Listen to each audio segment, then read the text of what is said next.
Dexter Season 5 episode review video.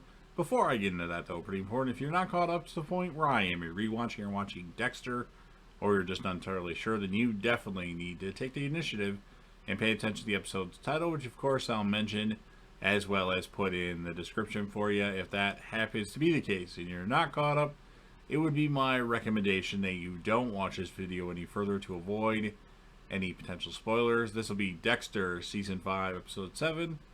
The title of this episode is called Circle Us. And this will be my review, reaction, recap after just finishing watching the episode. It's been over a month since Dexter freed Lumen from Boyd Fowler, but she's still reliving it every day. Lumen talks about Watch Guy, tick, tick, tick, that's the sound of your life running out. There's also Suit Guy, who she knows as he always took the blindfold off her.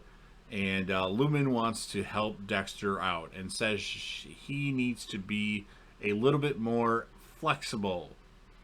I don't know if that's a part of the code, though.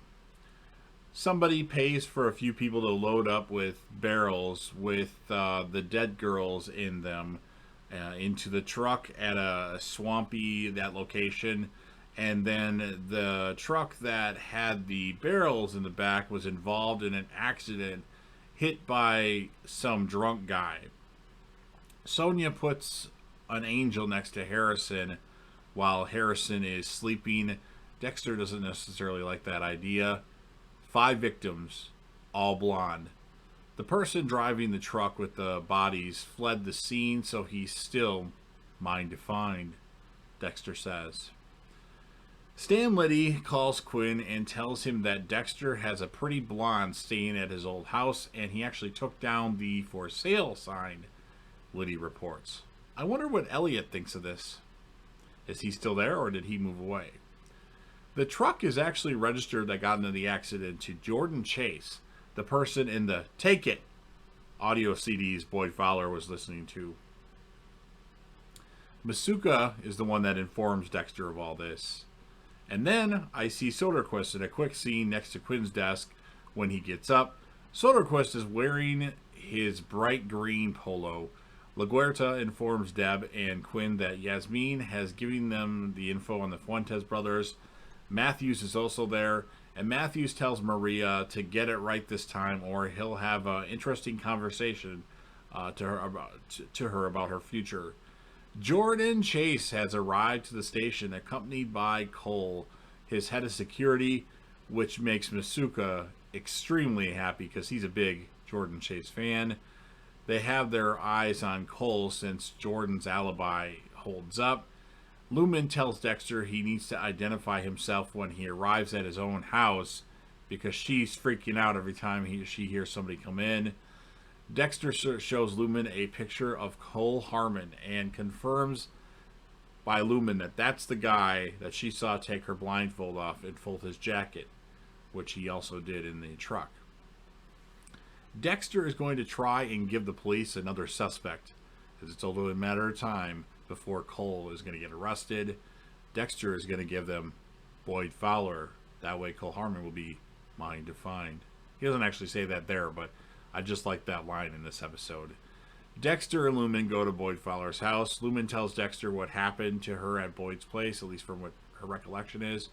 Masuka can't find Boyd Fowler's wallet, or I should say Masuka finds Boyd Fowler's wallet in Cole Harmon's truck. Boyd is now the #1 suspect, Batista says.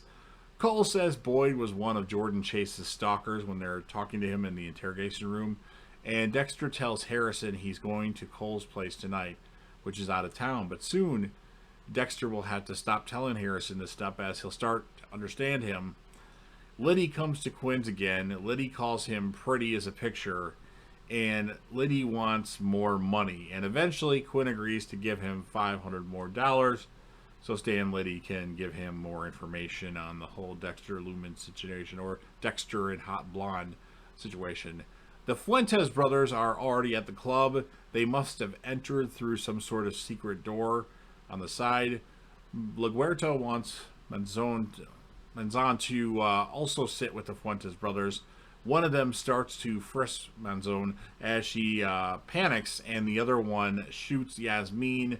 Deb shoots Carlos Fuentes in the head and then tells Quinn that she's okay. Way to go, Deb. LaGuerta really fucked that one up. Dexter finds a picture of Cole as a teenager. Then Dexter is attacked, and Lumen saves Dexter, and they split. The picture was taken 15 years ago. Boyd and Dan the dentist are also in the picture. Dexter asks Lumen what do we do next. Lumen is happy. He says, we. Gotta appreciate the little things. Batista and LaGuerta inform Matthews of the details of what happened at the club. Dexter brings Harrison to the house to meet Lumen, and his narration says sometimes partners just fall into our laps, which is the end of the episode. So it was pretty good. There's some things I would have done differently, but it was a really good episode for season 5 at least. As far as my score of this one, I'm going to give this score of the episode an 8.5 out of 10. Hands down, the character of the episode is Soderquist. No, I'm just kidding.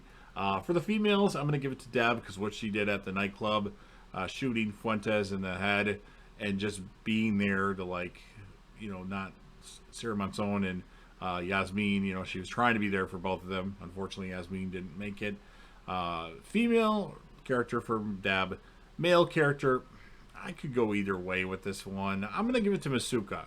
I think he did just enough to be the male character, but I would be interested in what you think. And then our villain that we've had for a couple episodes, Carlos Fuentes, he was pretty badass with all the decapitations that he was doing. So I'm going to give him a 7 out of 10. I think that's a solid score for him. So you've heard what I have to say. Now, of course, it's your turn. If you like Dexter or Dexter New Blood and want to help out with the channel, especially the YouTube algorithm, be sure to smash that sub button. Well, smash that like button and the sub button. Share the video with whomever you want. Leave a comment in the comment section about what your thoughts are. Sound off. Let me know what you think of the episode. What would you score it? Your character of the episode, male and female. Your villain score, since Carlos Fuentes was killed in this episode. And like I mentioned, make sure you smash that sub button. Support the channel. Be a part of something special. And JDev will return.